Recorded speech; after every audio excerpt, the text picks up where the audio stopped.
여러분 잘 아는 윤동주 시인의 별 해는 밤이라는 시가 있습니다. 시인이 밤하늘의 별들을 헤아리다가 문득 지나간 시간과 지나간 사람들을 생각하게 됩니다. 별은 참 아름답습니다. 그리고 반짝반짝 빛이 나게 됩니다. 그런데 그 별은 우리 앞길을 환하게 비춰주지는 못합니다. 별은 많은 사람을 위로하지만 어둠 길을 밝히지 못하는, 그게 이제 별들의 특성인 것을 볼 수가 있습니다. 오늘 하나님은 이스라엘 백성들을 인도하시게 될 때 이스라엘 백성들을 광야로 이제 이끌어 가셨습니다. 그리고 광야에서 하나님께서 이스라엘 백성을 인도하실 때 보니까 밤하늘의 별을 헤아리는 대신에 그 이스라엘 백성들에게 뭘 했냐면 구름 기둥, 불 기둥을 그들 앞에 세워주시게 됩니다. 불 기둥을 주셨다고 하는 것은 하나님이 이스라엘 백성과 함께 하신다고 하는, 내가 너희와 영원토록 함께 한다 하는 그런 하나의 그 상징으로 불 기둥을 세워주십니다. 어둠을 비치는 빛으로 세워주셨습니다. 또 한 가지는 추위 가운데 떨고 있는 그 백성들에게 열기가 있는 그러한 불 기둥으로 그들을 따뜻하게 대해주는 그런 모습을 우리에게 보여주고 있습니다. 근데 구름 기둥과 불 기둥이라고 하는 것이 어디서 나타나냐면 에담에 진을 지게 될 때 여기에서 구름 기둥과 불 기둥이 함께 나타나게 됩니다. 자, 그런데 가만히 보면 구름 기둥과 불 기둥은 원래 하나의 기둥입니다. 낮에는 구름 기둥으로, 밤에는 불 기둥으로. 그러니까 여러분 여기 보면 구름 기둥이라고 하는 것은 어떤 특성이냐면은 구름 기둥은 낮의 날씨가 덥습니다. 사막에 뜨거운 열기가 있습니다.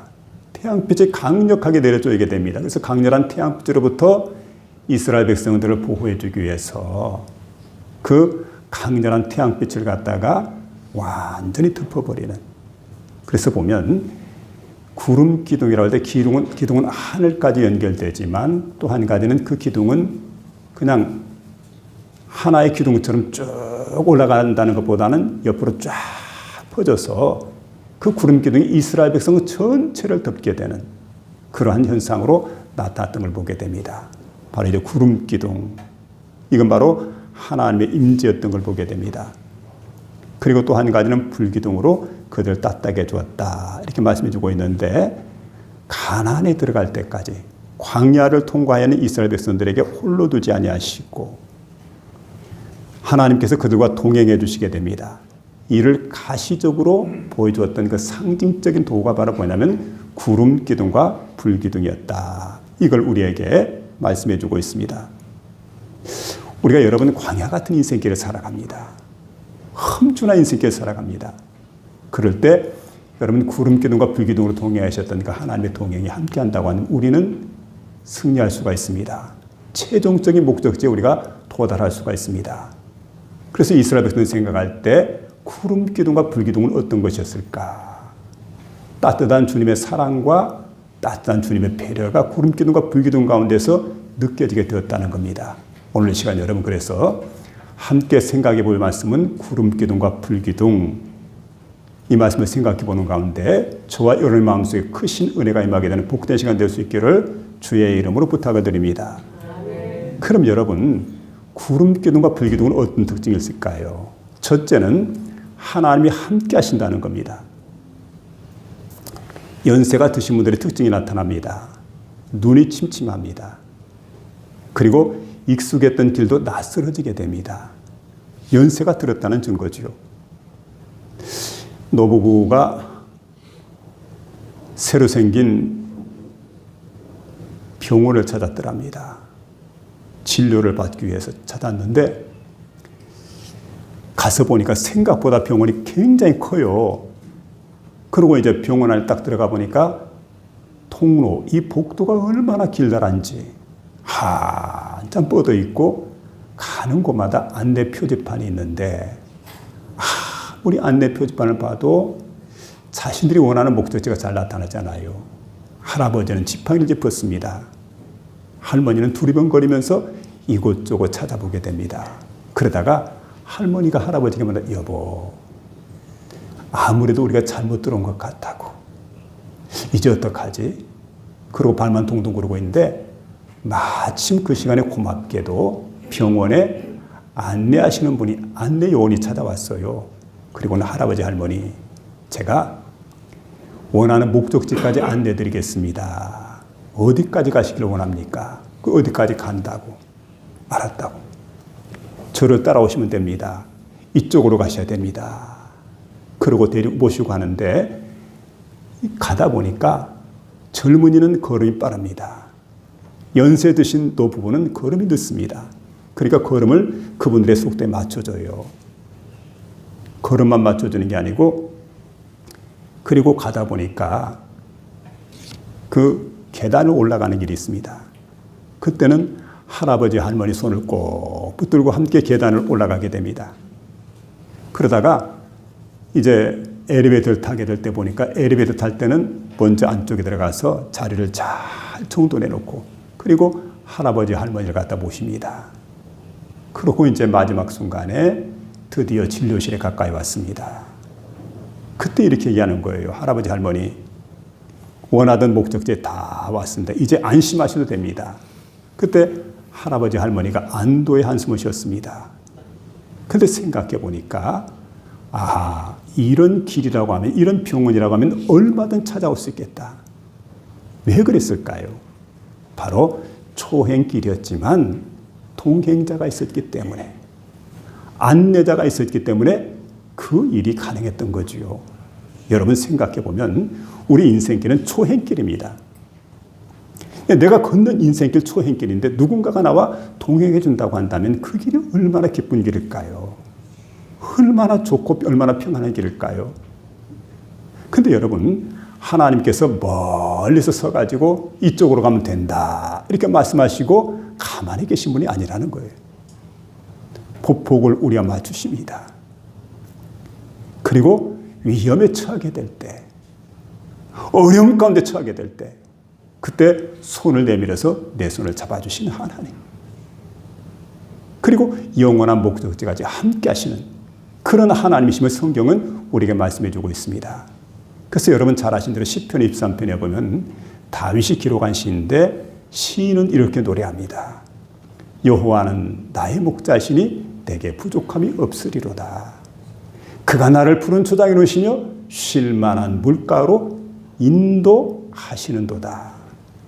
내 영혼을 소생시키시고 자기 이름을 위하여 의의 길로 인도하시는도다. 내가 사망의 음침한 골짜기로 다닐지라도 해를 두려워하지 않을 것은 주께서 나와 함께 하심이라. 주의 지팡이와 막대가 나를 안위하시나이다. 그리고 마지막 끝나는 부분에 보니까 내가 여호와의 집에 영원히 거하리로다. 여러분, 하나님이 인도하셨습니다. 하나님이 함께 하셨습니다. 그리고 영원한 여호와의 집까지 나를 인도해 주셨다는 거예요. 이게 시편 기자 다윗의 고백입니다. 여러분, 이런 삶입니다. 하나님이 이런 삶을 우리에게 함께 해주시기를 원하고 이런 삶으로 나를 인도해 주시는, 그래서 우리 인생길이 쓸쓸하지 않고 외롭지 않고 힘들지 않고 걸을만 합니다. 그리고 그 길이 행복한 길이 됩니다. 은혜로운 길이 됩니다. 여러분, 하나님께서 저와 여러분을 그렇게 인도하신다는 사실을 믿으며 살아가시기를 부탁을 드립니다. 22절에 보니까 낮에는 구름기둥 밤에는 불기둥이 백성 앞에서 떠나지 아니했다 하는 그런 말씀이 있습니다. 하나님은 이스라엘 백성을 인도할 때 앞서 인도해요.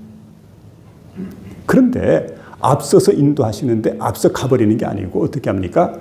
그렇게 하시지만은 구름기둥과 불기둥으로 그 백성과 함께 하신다는 사실. 그리고 일평생 그들을 떠나지 않았다는 거지요. 함께 하시고 그들을 홀려 버려두지 아니하시고 그들을 떠나지 아니하셨던 그런 하나님의 모습이 오늘 본문 가운데 나타나고 있습니다. 여러분, 노년의 성도들에게 가장 큰 위로가 뭘까요? 문제가 해결되는 겁니까? 그 그것보다는 혼자가 아니라는 사실이에요. 홀로 버려두지 않는다. 주님은 우리에게 이렇게 말씀합니다. 내가 너희를 세상에서 고아처럼 버려두지 않겠다. 함께 하시겠다는 말씀이죠. 저는 성경을 볼 때마다, 읽을 때마다 내가 너희와 함께 하리라 하는 말씀이 얼마나 좋은지 몰라요. 볼지어다 내가 세상 끝날까지 너희와 항상 함께 있으리라. 마태복음 28장 20절에 이렇게 말씀하시고 나는데, 여러분, 하나님은 우리와 함께 하신다는 거예요. 절대 그 하나님은 우리를 갖다 버리지 않는다는 것. 혼자 걷게 하지 않는다는 그런 말씀이죠. 그래서 여러분, 노년의 성도들에게 가장 큰 위로가 바로 이런 말씀입니다. 몸이 약해집니다. 연세가 많아지면. 그리고 이상하게도 몸만 약해지는 게 아니고 노년기가 되다 보니까 기억력이 예전 같잖아요. 기억력이 바로 세잔해지게 됩니다. 그런데 그런 가운데서도 하나님은 결코 버리지 않는다고 하는 것. 내가 너희를 버리지 아니하리라. 내가 너희를 떠나지 아니하리라. 하나님은 그렇게 우리가 말씀해 주고 계십니다. 언제까지냐면 세상 끝날까지 항상 동행해 줄 거다. 우리가 인생의 해가 기울어가는 석양의 때에 가만 생각해 보시기 바랍니다. 그런데 이제는 인생이 다 끝난다고 생각을 하는데, 근데 그 순간에도 하나님은 나를 결코 버리지 않고 떠나지 않고 하나님 나와 동행해 주시고 함께 주시고 나를 이끌어 주시고 인도해 주시겠다. 그렇게 말씀하시기 때문에 그 말씀이 얼마나 은혜가 되고 그 하나님이 얼마나 위로가 되고 의지가 되는지 모릅니다. 우리가 담대해질 이유가 바로 여기에 있죠. 하나님 나와 함께 하신다고 하는 것. 그래서 나는 담대해요. 그 확실한 믿음만 있다고 하면 결코 나는 두렵지 않아요. 여러분 잘 아시는 대로 여호수아가 담대한 이 믿음 가지고 하나님 함께 하신다는 말씀 가지고 약속의 말씀 붙들고 믿음으로 요단강을 건넜습니다. 그리고 약속의 땅에 진격해 들어갈 때 여리고성을 그렇게 믿음으로 무너뜨리게 됩니다. 기드온의 300용사가 여러분 미디안 군대 14만 5천 명을 대항해서 그들을 싸워 이기게 됩니다. 어떻게 그 일이 가능할까요? 함께 하시는 하나님에 대한 믿음입니다. 하룻 강아지 범 무서운 줄 모른다는 말이 있습니다. 소년 다윗이 골리앗 장수 앞에 섰습니다. 기골이 장대한 사람입니다. 목소리가 우렁찹니다. 굉장히 크고입니다. 장수 중에 장수입니다. 이스라엘 백성들은 그 앞에 사시나무 떠듯이 떨고 있지만은 그러나 다윗은 강하고 담대한 마음으로 나갑니다. 그리고 보기 좋게 골리앗을 갖다 쓰러뜨리게 됩니다. 어떻게 이런 일이 가능할까요? 함께 하시는 하나님에 대한 믿음입니다. 여러분, 하나님은 우리와 함께 하십니다. 오늘도 그 하나님께서 우리 앞에 있는 그 여리고성 같은 문제, 그리고 미디안 족속 같은 엄청난 방해물, 골리앗 장수 같은 두려움, 우리 앞에 있다 할지라도 여러분 걱정하지 않을 것은 하나님 여호와께서 나와 함께 하신다는 사실이에요. 그 믿음만 있다고 한다면 이 모든 것들을 얼마든 넉넉하게 이기고 극복해 나갈 수 있다는 그런 말씀을 오늘 주시는 말씀입니다. 여러분, 여호와 하나님은 우리와 함께 하실 것이다. 그래서 이사야 41장 10절에 보니까 이렇게 말씀합니다. 두려워하지 말라. 내가 너와 함께 함이라. 놀라지 말라. 나는 내 하나님이 됨이라. 내가 너를 굳세게 하리라. 참으로 너를 도와주리라. 참으로 나의 의로운 오른손으로 너를 붙들리라. 이렇게 말씀해 주시고 있습니다. 여러분, 그 하나님 구름 기둥과 불 기둥으로 이스라엘 백성을 인도해 주셨던 것처럼 내 가는 모든 길을 환하게 비추시고 나와 함께 하시고 동행하신다는 사실을 믿으며 살아가는 복된 심령이 다 될 수 있기를 주의 이름으로 부탁을 드립니다. 두 번째, 나로 인도하신다 하는 말씀인데, 노스웨스트 대학을 설립했던 버터필드라고 하는 분이 있습니다. 근데 이분의 일화 가운데 이런 얘기가 있어요. 한 번은 부흥 집회를 인도하러 가는데, 근데 그 집회를 인도하러 갈 때 교회에 노 부부 집사님이 계시는데 그 집사님들이 자기 집에 이렇게 초청을 해가지고 그리고 그 집에 가서 유숙하기로 마음으로 결정을 했습니다.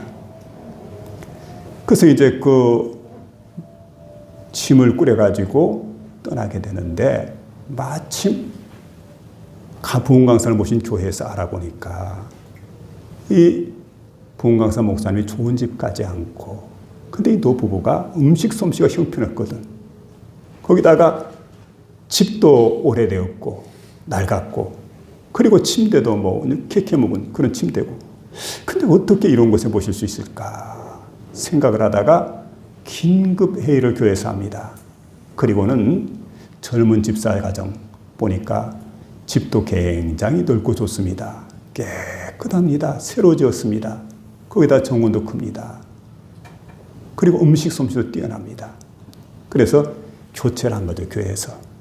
그 목사님에게 통보를 합니다. 목사님, 강사 목사님, 그곳에 가지 말고 우리가 새로 정한 그런 숙소이니까 이 숙소로 와달라고. 그랬더니 하나님께 기도해 보겠습니다. 교회 측에서 말하죠. 아니 그것까지 기도합니까? 그냥 옮기시지요. 하나님께 기도를 합니다. 하나님, 젊은 집사 집으로 제가 옮기는 것이 하나님의 뜻입니까? 옮겨야 되겠습니까? 하고 기도했는데 이상하게 누가복음 10장 7절 말씀이 마음속에 떠오르더란 거예요. 그 누가복음 10장 7절 말씀이 마음속에 떠오르게 되는데 여러분 그 말씀이 어떤 거냐면 그 집에 유하며 무엇을 주든지 먹고 마시라. 주는 대로 먹고 마시라. 그러죠? 그리고 일꾼이 그 삭슬을 얻는 것이 마땅하니라. 이 집에서 저 집으로 옮기지 말아라. 이런 말씀이거든요. 그 말씀이 딱 떠오르는데 그래서 교회 측에 통보를 하게 됩니다. 내가 이왕 이 집에 여장을 풀었는데 여장을 풀어놓고 다른 집에 갈 수가 없습니다. 기도하고 하나님의 뜻으로 발견했습니다. 그러니 이 집에 끝까지 있겠습니다. 그랬대요. 그리고 이제 집회를 인도하게 되는데 며칠이 지났습니다. 그러니까 최근 이야기가 아니죠. 오래된 얘기입니다. 며칠이 지났는데 그만 그 새 집 젊은 집사의 집에 장티푸스가 발병하게 된 거예요.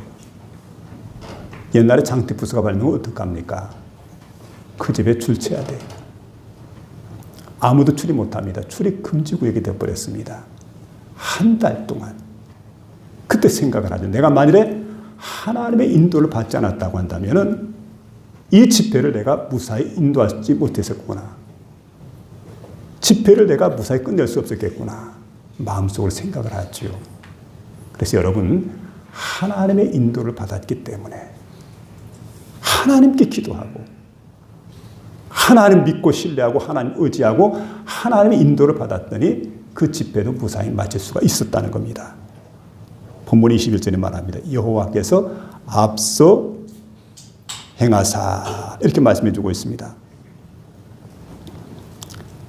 여러분 고달프고 막막한 인생길에 우리가 하나님의 인내를 받는다, 안내를 받는다고 하는 것. 여러분 이것만큼 큰 복이 어디 있습니까?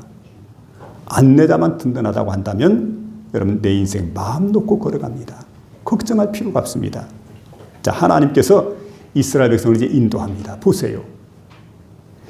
낮엔 구름 기둥으로 인도했다 이렇게 말하는데 이스라엘의 광야의 기온 50도를 육박하는 기온입니다. 그리고 광야에 막 바람이 불어올 때 열기가 불어오게 됩니다. 그런 날씨예요.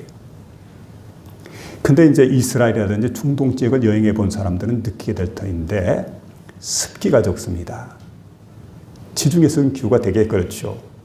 근데 그늘만 딱 있으면 아무리 더워도 그늘 아래 가면 쾌적합니다. 시원함을 느끼게 됩니다.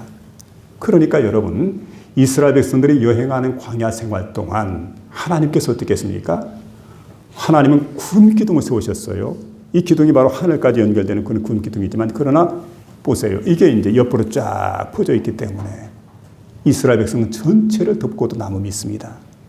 그러니까 시원한 그늘 아래에 있는 이스라엘 백성들 여행하는 내내 쾌적함을 느끼게 됐다는 것, 시원함을 느끼게 됐다는 것. 이게 여러분 하나님께서 그 이스라엘 백성을 인도하는 인도의 특징이었던 걸 보게 됩니다. 그렇게 인도해 주었다. 그때 여러분 밤이 됩니다. 낮은 낮이지만 밤이 될 때는 이제는 해가 다 지게 되지 않습니까? 사막에 뜨거운 열기가 다 식어버렸습니다. 자, 그럴 때 어떻게 됩니까? 찬바람이 세차게 불어오게 됩니다. 우리 찬송가 가사 있잖아요.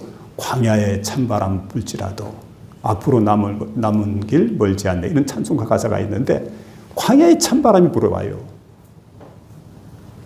근데 찬바람만 딱 부는 게 아니고 여러분 추위가 엄습해 옵니다. 그럴 때 하나님 어떻게 합니까? 바로 하늘에 구름 기둥을 세우셨습니다. 기둥이 있는데 그 기둥이 바로 구름 기둥에서 이제 불기둥으로 바뀌게 돼요. 불기둥을 세우셨어요. 이 불기둥이 열을 발산합니다. 그리고 빛을 비추게 됩니다. 그리고 그 밤중에도 이스라엘 백성들이 어둡지 않습니다. 그리고 춥지 않아요. 왜냐하면 불기둥 때문에. 그런 경험을 40년 가까이 하게 됩니다. 광야를 지나는 동안, 가나안 땅까지 들어가는 동안 하나님께서 구름과 불기둥으로 이스라엘 백성과 함께 주셨다. 그래서 여러분, 우리가 이 세상 살아가는 동안에 구름과 불기둥의 인도를 받게 되는, 내가 내 앞날을 개척해 나가는 게 아니고 한 번도 가지 못한 초행길인데, 어렵고 힘든 길인데, 때로는 답답한 길인데, 근데 여러분 인도자가 있어요. 안내자가 있습니다. 그분이 누굽니까? 하나님 여호와이십니다. 그분의 안내를 받고 할 때 우리의 초행길이 바로 은혜로운 길, 복된 길, 그리고 힘들지 않고 기쁘게 걸어갈 수 있는 행복한 길이 될 줄로 믿습니다. 그 다음 마지막 세 번째 보니까 나를 보호하신다 하는 그런 말씀이 있는데, 구름 기둥과 불기둥은 보호하시는 기둥입니다. 여러분, 어거스틴이 어느 날 설교를 부탁받았습니다. 이분은 성자 취급받는 사람입니다. 성 어거스틴 그러죠. 원래는 불행하였는데 회개하고 변화되고 새롭게 되고 성자 칭호까지 받게 됐던 분인데, 설교를 또 하러 가게 되는데 길이 낯섭니다. 모릅니다.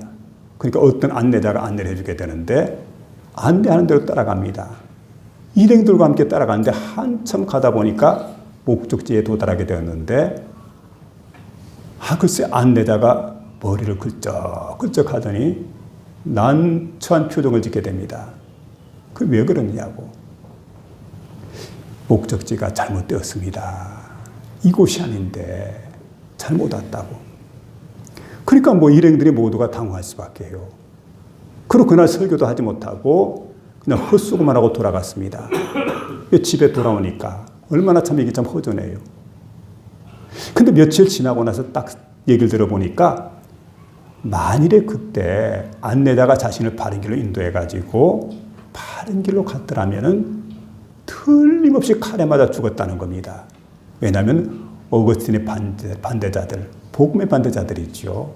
기독교를 반대하는 자들이 중간에 매복하고 있다가 일행들을 죽이려고 진을 치고 있었는데, 마침 그때 보니까 안내하는 사람이 머리가 헷갈려가지고 이상한 방향으로 인도했다는 거죠.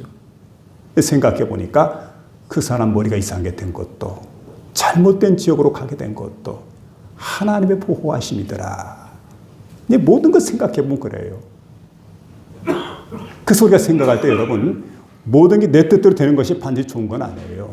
하나님을 사랑하는 자, 곧 그 뜻대로 부르심을 입은 자들에게는 모든 것이 합력하여 선한 역사를 이룬다. 이 사실을 믿으며 살아가는 저와 여러분 되시길 부탁을 드립니다.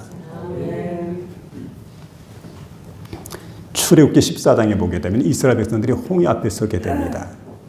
떡하니 이제 홍해 앞에 서게 되는데, 그런데 그때 뒤에는 애굽의 군사들이 지금 따라오게 되는데, 애굽의 바로가 엄청난 자존심이 상해 있습니다. 10가지 재앙을 맞고 자존심이 상해 있습니다. 그런가 하면 여러분, 그 애굽이라는 나라 체면이 있습니다. 그런데 내 자존심을 회복하고 국가의 체면을 내가 회복해야 된다 생각을 하고는 병거 600성을 이끌고, 그리고 기병과 마병을 이끌고, 그리고 막 따라오게 됩니다. 그런데 한참 뒤에서 이게 따라오게 되는데, 이스라엘 백성들 홍해 앞에 서게 됩니다. 앞에는 홍해고 뒤에는 애굽 군대입니다. 사면초가 위기 가운데 있습니다. 그때 이스라엘 백성들이 했던 일이 뭐냐면 모세를 향해서 원망하고 불평하게 됩니다. 아니 세상에 애굽에 매장지가 없어서 이것까지 우리를 인도해가지고 여기서 우리를 죽게 만드느냐. 강력하게 모세에게 항의를 했는데 그때 모세가 그렇게 말하게 되죠.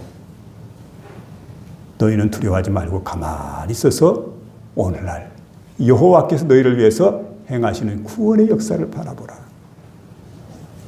가만히 서 있으라는 거죠. 하나님 여호와께서 구원하신다. 그리고 하나님 말씀이 모세에게 들려오게 되는데 모세야 너 기도만 하지 말고 내 손에 들고 있는 지팡이 그 지팡이를 손에 들고 바다를 향해서 가르치라. 그럴 때 여러분 지팡이를 손에 들고 바다 향해 가르치게 될 때 바다가 갈라지게 됩니다. 그리고 이스라엘 백성들이 바닷길을 육지처럼 건너게 돼요. 얼마나 기가 막힌 일입니까?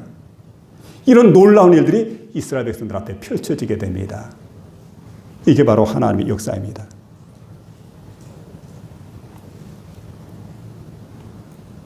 그런데 여러분 여기 보니까 이제 이런 일들이 나게 됩니다. 20절에 보면 14장 20절에 보면 애굽진과 이스라엘진 사이에 이르러 서니 저쪽에는 구름과 흑암이 있고 이쪽에는 밤이 밝음으로 밤새도록 저쪽이 이쪽에 가까이 하지 못하였더라. 그러니까 여러분 이제 구름 기둥이 이스라엘 진영과 애굽 진영 사이에 딱 서버립니다. 그랬더니 그 애굽 진영에는 구름 기둥이 있기 때문에 그곳은 너무 흑암이 가득합니다. 어두워서 지척을 분간할 수가 없습니다. 이스라엘 쪽에는 구름 기둥이 아닌 불 기둥입니다. 낮처럼 환하게 밝게 비춰지게 됩니다. 그 백성들은 안전하게 이 바다를 건너게 되는 그런 역사가 그들 앞에 이제 펼쳐지고 있는 걸 보게 됩니다. 그리고 애굽 군대가 이스라엘 군 사이에 이스라엘 사이를 갖다가 접근하지 못할 정도로 그렇게 칠흑같이 어두운 어둠이 그들 앞에 깔리게 되는 걸 보게 됩니다. 나중에 애굽의 군사들이 따라오게 됩니다. 어떻게 됐을까요? 이 벽을 이루고 갈라졌던 홍해 바다가 결국은 합쳐지게 돼. 그래서 애굽의 모든 군사들이 홍해에서 수장이 되어버리는 그런 기가 막힌 역사가 나타났던 걸 보게 됩니다. 여러분 이게 바로 하나님의 역사입니다. 그리고 19절에 보면 출애굽기 14장 19절에 보면 구름 기둥이 앞에서 뒤로 이동했다는 것을 말씀해 주고 있는데 하나님의 배후에서 이스라엘 백성을 보호해 주셨다. 이런 말씀이죠. 여러분 하나님의 이스라엘을 보호하듯이 지금도 눈동자처럼 우리를 지켜주시고 보호하신다는 사실을 믿으며 살아갈 수 있기를 주의 이름으로 부탁을 드립니다. 이스라엘 백성들은 험한 광야에서도 하나님의 친히 보호하심을 믿었습니다. 자, 그리고 이제 결국 여러분 하나님께서 그 백성 이스라엘을 잘 보호해 주시고 안전하게 인도해서 약속의 땅 가나안에 이르게 되었다라는 말씀이죠. 그 하나님 오늘도 우리와 함께 하신 하나님입니다. 그리고 인도하신 하나님입니다. 보호하신 하나님입니다. 구름 기둥과 불 기둥은 바로 이런 의미가 있습니다. 우리와 함께 하신다. 우리를 인도하신다. 우리를 보호하신다. 반드시 하나님의 함께 하심과 인도하심과 보호하신 역사가 구름 기둥과 불 기둥 속에서 함께 하셨던 그 생명의 역사가 저와 여러분의 앞길에 계속해서 일어날 수 있기를 주의 이름으로 축원합니다.